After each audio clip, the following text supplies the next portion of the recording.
우리 옆에 분들한테 이렇게 인사하시겠습니다. 좋은 것을 주시는 하나님을 만납시다. 인사합니다. 좋은 것을 주시는 하나님을 만납시다. 우리가 신앙생활을 하면서 가져야 되는 생각은 하나님은 우리에게 좋은 것을 주시는 분이라고 하는 기대와 믿음을 갖는 것입니다. 그런 찬양도 있잖아요.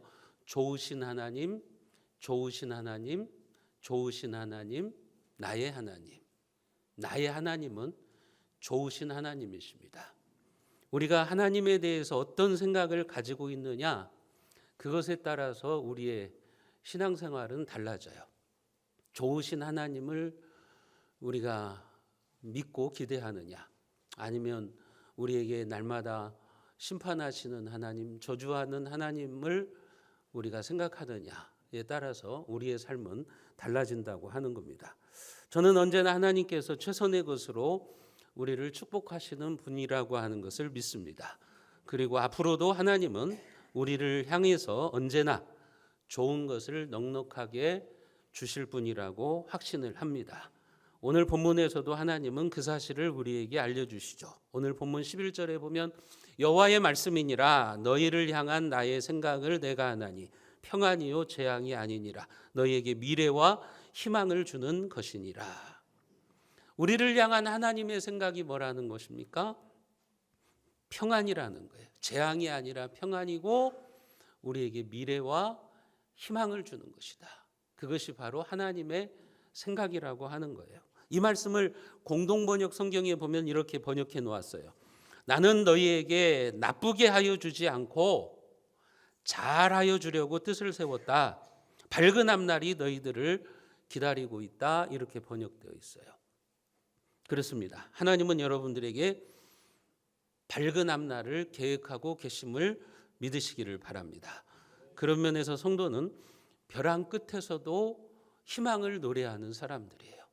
따라합니다. 벼랑 끝에서도 희망을 바라봅시다.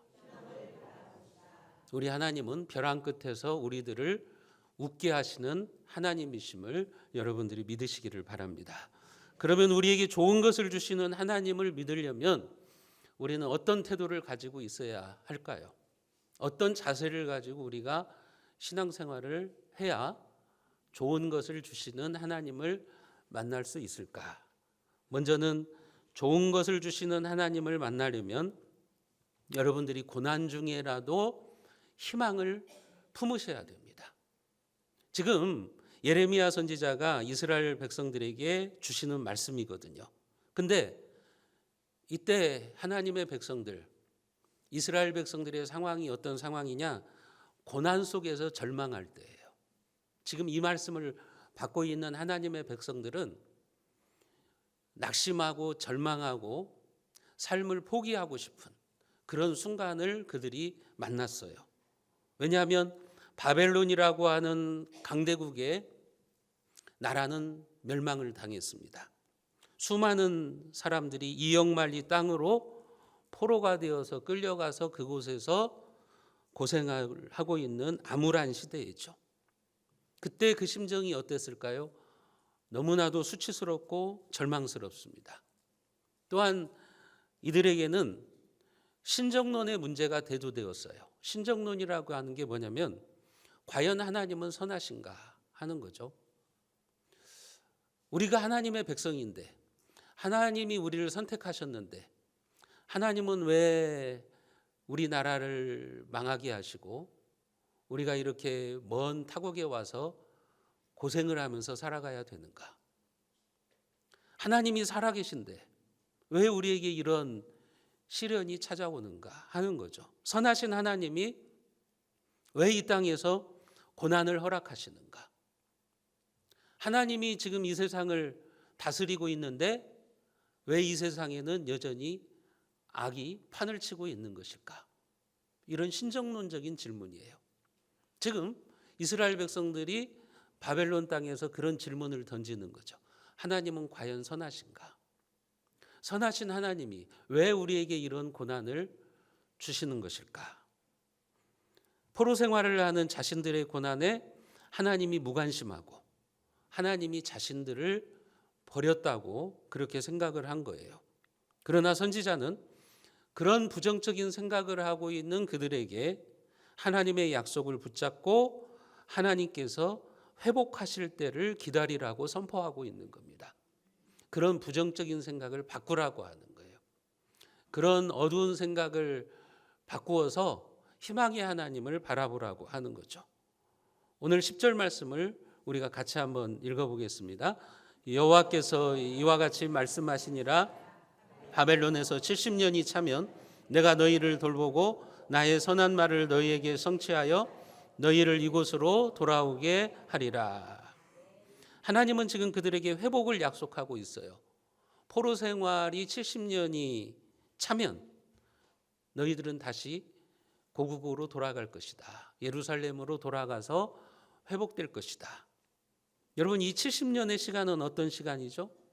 그동안 하나님의 백성들이 그들이 하나님의 자녀들이라고 하면서 하나님의 영광을 가리고 짓밟았던 그 죄를 회개하고 근신하는 시간입니다.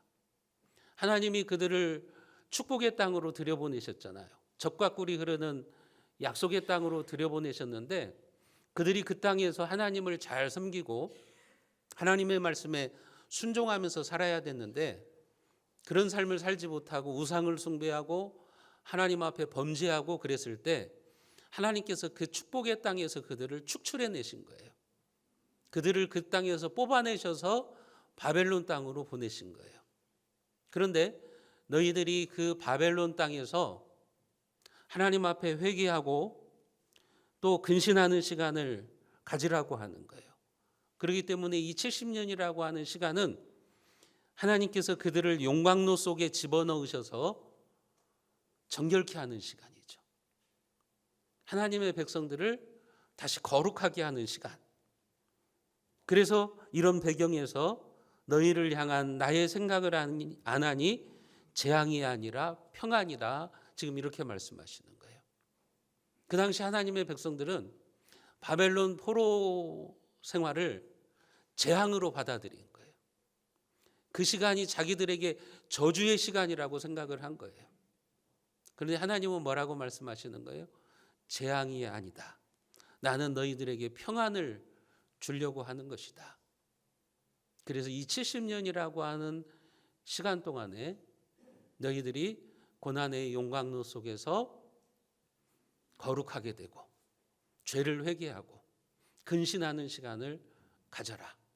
그러면 다시 내가 너희들에게 축복을 주시겠다고 그런 약속을 하고 있는 거죠. 이처럼 하나님의 말씀을 믿고 의지하는 사람은 절망 중에도 희망을 품게 되고 광야와 같은 힘든 시간 속에서도 희망을 잉태하게 되는 겁니다. 여러분, 그렇기 때문에 여러분들의 인생의 광야는 재앙과 저주의 시간이 아니에요. 여러분들의 삶에도 때로는 포로 생활을 하는 것과 같은 고통스러운 시간을 만나실 거예요. 여러분들의 삶이 광야를 지나는 것처럼 힘든 때를 만나게 되실 거예요. 혹시 지금 그 광야의 시간, 포로 생활을 보내시는 분들도 있을 겁니다. 그러나 그 시간은 저주의 시간이 아닙니다. 그 시간은 재앙의 시간이 아닙니다. 그 시간은 하나님이 우리를 정결케 하는 시간이고 하나님이 우리를 회복하는 시간이고 그 시간이 지나면 하나님은 우리에게 평안을 주시고 미래의 희망과 소망을 주시는 하나님이라고 하는 것을 믿으시기를 바랍니다. 그래서 그 시간은 하나님께서 우리에게 더 큰 복을 주시려고 다듬으시는 시간이다. 이렇게 생각하시면 되는 거예요. 하나님은 광야를 통해서 포로 생활을 통해서 우리 안에 도끼를 빼시고 우리를 겸손하고 깨끗하게 하십니다. 그 시간을 통해서 우리의 속사람을 새롭게 하셔서 하나님은 우리를 겸손한 예배자로 거듭나게 하시는 거예요. 그렇기 때문에 여러분들이 광야의 시간, 포로 생활의 시간을 믿음으로 잘 견디면 미래와 희망을 주시는 하나님을 만나게 될 겁니다. 힘들어도 하나님을 의심하지 말고 희망의 하나님을 우리가 붙잡아야 된다고 하는 겁니다. 토마스 카일이라고 하는 사람은 말했어요. 인간은 희망의 기초를 둔 존재다. 그렇게 이야기했고, 철학자 키에로케고로도 절망은 죽음에 이르는 병이라고 말을 했습니다. 그 유명한 단테의 신곡에 보면 단테가 그의 작품에서 지옥의 입구에는 이런 말이 쓰여 있었다고 말합니다. 지옥 입구에 쓰여 있는 글이 뭐냐면 일체의 희망을 버려라. 지옥은요, 희망이 없는 곳이에요. 다시 말해서 지옥이란 희망이 상실된 곳이에요. 희망을 잃어버린 사람은 지옥의 삶을 사는 거예요. 여러분들이 희망을 상실하면 여러분들의 하루하루의 삶이 지옥이에요. 고통스러워요. 희망을 잃어버리면 우리는 지금 죽음에 이르는 병을 앓고 있는 거예요. 그래서 우리는 희망의 하나님을 바라봐야 되는 겁니다. 사랑하는 성도 여러분, 힘들고 어려울수록 더욱더 하나님 앞에 나와 예배를 드리시면서 희망의 하나님을 만나시기를 바랍니다.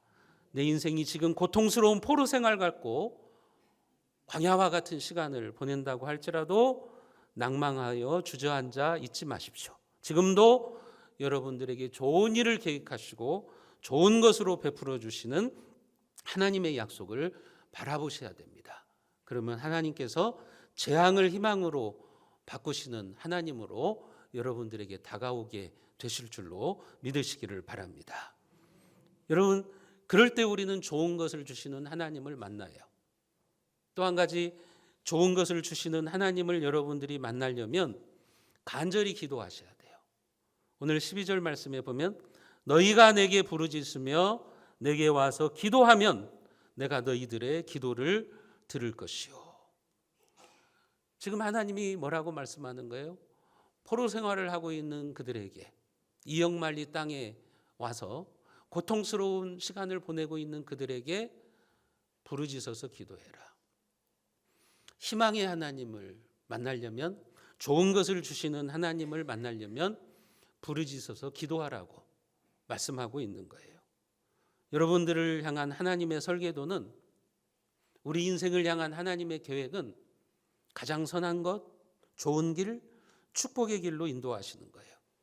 그런데 그 하나님의 설계도를 우리의 삶 속에서 구체화시키는 게 뭐냐? 기도라고 하는 거예요. 기도하는 자는 그래서 좋은 것을 주시는 하나님을 만난다는 거죠. 13절 말씀에도 보면 너희가 온 마음으로 나를 구하면 만날 것이고 나를 찾으면 만나리라. 하나님이 말씀하시잖아요.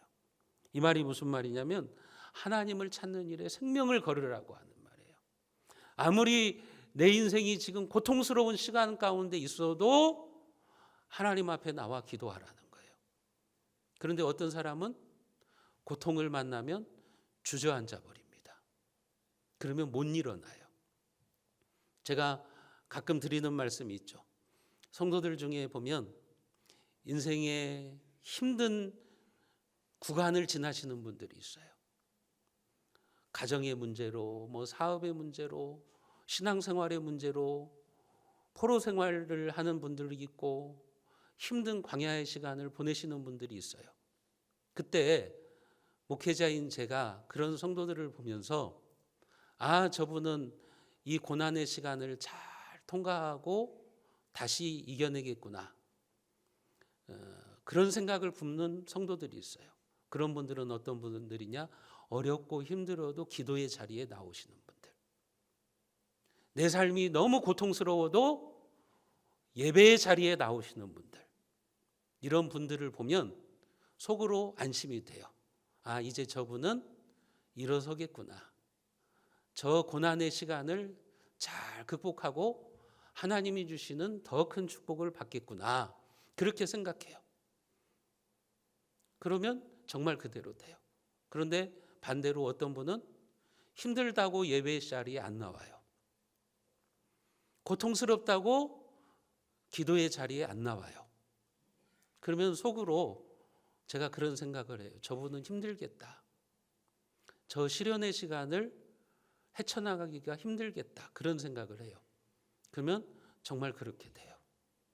하나님이 우리에게 요구하시는 게 그거라고요. 우리의 인생이 포로 생활처럼 힘들고 광야의 험난한 길에 들어가서도 우리가 그 속에서 예배를 사모하고 부르짖어서 기도하면 하나님께서 우리를 만나 주시겠다고 하는 거예요.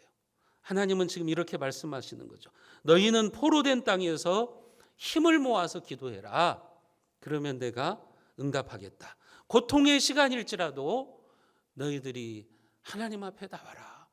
그러면 하나님이 너희들을 다시 회복시켜 주실 것이라고 지금 그런 약속을 하고 있는 거예요. 여러분, 그래서 여러분들이 광야에서 기도할 때는 대충 해서는 안 돼요. 전력 투구하셔야 되는 거예요. 지금 그래서 성경은 말하는 거예요. 온 마음으로 나를 구하면 나를 만날 것이니라. 온 마음으로. 그러니까 대충 하려고 하지 말라는 거예요. 대충 기도하려고 하지 말라고 하는 거예요. 여러분들이 지금 매우 절박한 상황이라고 한다면 정말 간절히 기도하셔야 되는 거예요. 온 마음과 뜻을 다해서 하나님 앞에 나와 기도해야 되는 거예요. 왜냐하면 그래야 하늘 문이 열리기 때문에 그래요. 예레미야 33장 2절과 3절에 보면 선지자는 우리에게 그렇게 말씀합니다. 우리가 같이 한번 읽어보겠습니다. 일을 행하시는 여호와, 그것을 만들며 성취하시는 여호와, 그의 이름을 여호와라 하는 이가 이와 같이 이르시도다. 너는 내게 부르짖으라. 내가 내게 응답하겠고 내가 알지 못하는 크고 은밀한 일을 내게 보이리라. 아멘. 하나님이 어떤 분이시라고요? 일을 행하시는 여호와, 그것을 만들어 성취하시는 여호와 하나님이라고 말씀한다고요. 그런데 이런 하나님을 만나기 위해서 어떻게 하라고 하십니까? 너는 내게 부르짖으라. 내가 내게 응답하겠고 네가 알지 못하는 크고 은밀한 일을 내게 보이리라. 하나님께서요, 우리에게 놀라운 계획을 가지고 계시다는 거예요. 크고 놀라운 계획을 하나님께서 가지고 계시는데 왜 기도하지 않느냐는 거죠. 너희들이 나한테 나와서 정말 온 마음으로 기도해라. 전력 투구하면서 기도해라. 간절하게 기도해라. 그러면 내가 너희를 향한 크고 비밀한 일들을 보여주시겠다고 지금 약속하고 계시는 거예요. 여러분, 이 말은 무슨 말입니까? 어떤 의미죠? 하나님은 그의 백성이 포로 생활을 하기 때문에 응답하시는 게 아니에요. 포로 생활을 하면서 기도하기 때문에 응답해 주시겠다는 거죠. 지금 하나님의 백성들이 힘든 광야에 있기 때문에 자동적으로 도와주시겠다고 하는 게 아니라 광야에서도 기도하기 때문에 하나님께서 광야에서 길을 내시고 하늘문을 여시는 능력을 나타내시겠다고 하는 거죠. 절망의 자리에 주저앉아 있는 사람이 아니라 절망 중에서 부르짖는 사람, 고난의 시간에 하나님 앞에 나와 간절하게 기도하는 사람, 그런 사람들에게 하나님이 크고 은밀한 일들을 보여주시겠다고 약속하고 계시는 거예요. 그런데 우리는 어떻게 합니까? 내가 지금 포로 생활을 한다고 주저앉아 버립니다. 하나님을 원망합니다. 광야를 피해 가려고 합니다. 절망만 하고 있습니다. 여러분, 그러면 포로 생활은 끝나지 않아요. 여러분들의 광야는, 인생의 광야는 계속되는 거예요. 여러분들의 삶에 하나님의 크고 은밀한 일들이 성취되기를 원한다면 여러분들의 삶의 정황이 어떠하든지, 여러분들의 환경이 어떠하든지 하나님께 부르짖어서 기도하셔야 되는 거예요. 병이 들었습니까? 병이 낫기를 기도하십시오. 간절하게 기도하십시오. 가정이 회복되기를 기도하십시오. 여러분들의 사업의 활로가 활짝 열리기를 기도하십시오.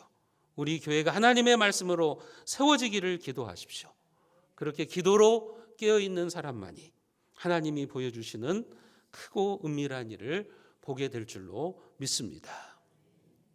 그렇게 기도하는 자에게 보여주시는 하나님의 크고 은밀한 일, 그것이 무엇입니까? 첫째는 치유의 역사죠. 33장 6절에 보면 그러나 보라 내가 이 성읍을 치료하며 고쳐 낫게 하고 평안과 진실이 풍성함을 그들에게 나타낼 것이며, 하나님이 이 성읍을 치료하시겠다고 말씀하세요. 이 성이 어디죠? 예루살렘이죠. 예루살렘이 어떻게 된 거예요? 바벨론의 군대가 쳐들어와서 예루살렘 성을 초토화시켰습니다. 불질러 버렸어요. 황폐했어요. 그 땅의 백성들을 다 죽였어요.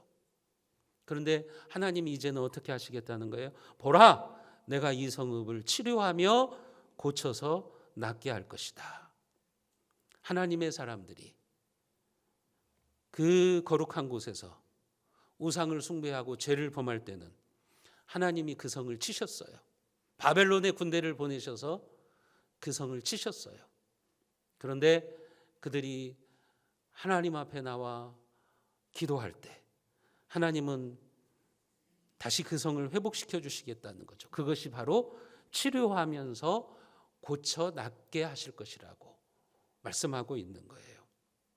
여기 고쳐 낫게 하시겠다고 하는 말이 성경의 원어적인 의미가 뭐냐면 상처에서 새살이 돋게 한다, 그런 뜻이에요. 하나님은 기도하는 자들에게 새로운 희망의 새살이 돋게 하시는 하나님이십니다. 여러분, 상처가 있어요? 아픔이 있어요? 아무리 절망적이라고 할지라도 여러분들이 하나님 앞에 나와 기도하면 하나님은 그 상처에서 희망의 새살을 돋게 하시는 하나님이심을 믿으시기를 바랍니다. 교회에 아픔이 상처가 있습니까? 아픔이 있고 상처가 있습니까? 여러분들이 기도하시면 하나님은 그 교회에 다시 새살을 돋게 하시고 새순을 돋게 하시는 하나님이심을 믿으시기를 바랍니다. 하나님은 그렇게 치유의 역사를 일으키시는 분이세요. 그리고 또한 용서와 기쁨의 회복을 주시는 거예요. 예레미야 33장 7절과 8절 말씀에 보면 그런 말씀이 있죠. 우리가 같이 한번 읽어보겠습니다. 내가 유다의 포로와 이스라엘의 포로를 돌아오게 하여 그들을 처음과 같이 세울 것이며 내가 그들을 내게 범한 그 모든 죄악에서 정하게 하며 그들이 내게 범하며 행한 모든 죄악을 사할 것이라. 하나님이 그들의 모든 죄악을 정하게 하시고 그들의 모든 죄를 용서해 주실 것이라고 말씀하시죠. 여러분, 왜 하나님의 백성들이 바벨론에서 포로 생활을 하면서 힘든 시간을 보내야 했습니까? 그들의 죄 때문이었잖아요. 그들이 하나님 앞에 범한 죄 때문에 그렇게 된 거잖아요. 죄가 멸망의 원인이었잖아요. 그런데 그들이 그 포로 생활을 하면서도 하나님 앞에 기도하며 하나님 앞에 근신하고 돌아오면 하나님이 그들의 죄를 용서해 주시겠다고 하는 거예요. 그리고 황폐한 그 땅을 다시 고쳐주시고 회복시켜 주시겠다고 하는 거죠. 그럴 때 우리에게는 기쁨이 찾아오는 겁니다. 그 기쁨의 모습을 예레미야 33장 10절에서는 이렇게 말씀하세요. 여호와께서 이와 같이 말씀하시니라. 너희가 가리켜 말하기를 황폐하여 사람도 없고 짐승도 없다 하던 여기 곧 황폐하여 사람도 없고 주민도 없고 짐승도 없던 유다 성읍들과 예루살렘 거리에서 즐거워하는 소리, 기뻐하는 소리, 신랑의 소리, 신부의 소리와 및 만군의 여호와께 감사하라. 여호와는 선하시니 그 인자하심이 영원하다 하는 소리와 여호와의 성전에 감사제를 드리는 자들의 소리가 다시 들리리니 이는 내가 이 땅에 포로를 돌려보내어 지난 날처럼 되게 할 것임이라. 여호와의 말씀이니라. 여러분, 바벨론의 군대에 의해서 폐허가 된 예루살렘의 거리에는 사람들의 소리가 끊겼다는 거죠. 짐승들의 소리가 끊어졌다는 거예요. 웃는 소리, 기뻐하는 소리, 노랫소리가 끊겼다는 거예요. 그런데 회복의 때가 되면 하나님께서 그 거리에 다시 사람들이 왕래하면서 웃는 소리, 떠드는 소리, 기뻐하는 소리가 들리도록 하나님께서 하시겠다는 거죠. 황폐한 유다 성읍에 즐거워하는 소리와 기뻐하는 소리가 다시 울려 퍼지게 하는 하나님의 축복을 주시겠다고 하는 거예요. 슬픔과 어두움에 잠겼던 그 가정마다 감사의 노랫소리가 울려 퍼져서 그 소리가 담장을 넘게 하시겠다고 하는 거예요. 여호와께 감사하라. 여호와는 선하시며 그 인자하심이 영원하미로다. 그 노랫소리가 울려 퍼지게 하시겠다고 하는 거죠. 저는 여러분들의 가정에도 이런 역사가 일어나기를 소원합니다. 우리 교회를 통해서 여러분들의 가정에 근심이 변하여서 기쁨이 되고 눈물이 변하여서 감사의 찬양 소리가 담을 넘는 그런 축복의 역사가 일어나기를 소원합니다. 사랑하는 성도 여러분, 오늘 말씀을 통해서 하나님은 여러분들에게 알려주십니다. 하나님은 여러분 한 사람 한 사람을 향해서 크고 놀라운 계획을 가지고 계십니다. 우리 교회를 향한 크고 은밀한 일을 행하실 줄로 믿으시기를 바랍니다. 그렇기 때문에 절대 어려운 현실 앞에서도 여러분 포기하지 마십시오. 절망하지 마십시오. 그런 때일수록 더 예배의 자리를 사모하셔서 하나님의 말씀을 여러분들의 마음에 채우십시오. 힘든 때일수록 더욱더 하나님 앞에 부르짖어서 기도하심으로 여러분들이 하나님을 만나시기를 바랍니다.